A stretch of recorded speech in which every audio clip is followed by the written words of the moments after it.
London lab in Oxford, where physicists keep a battery with the longest battery life the world has ever seen.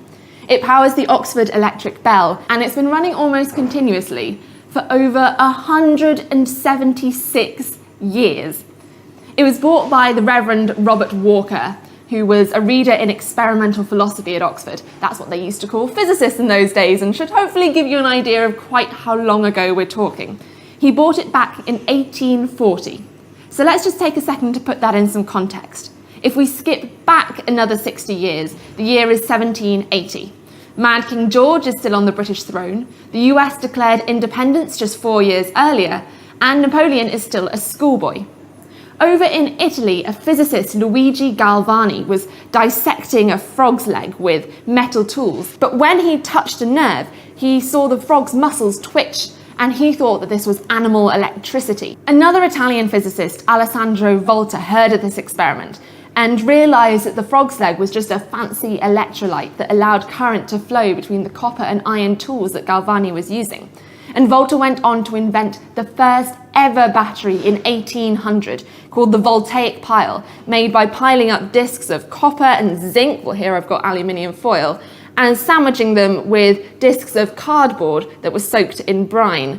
And by piling up cells like this, you can see that you produce a battery, and it still works. And then in 1825, the London instrument makers Watkin and Hill made this, the Oxford electric bell, and the dry pile battery that powers it.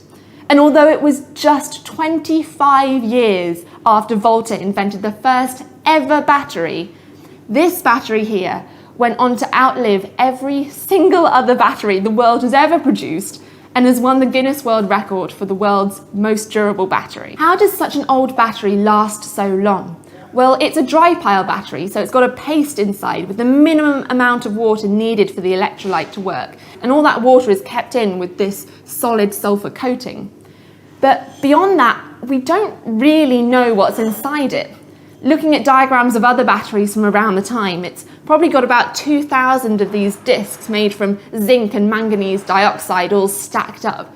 But to find out what it's exactly made of, we'd have to cut it open and end its 176-year run. In this time, the bells have rung around 10 billion times, give or take, though this is an active physics laboratory, so thankfully for all the physicists around here, it's now inaudible and it's behind 2 panes of glass.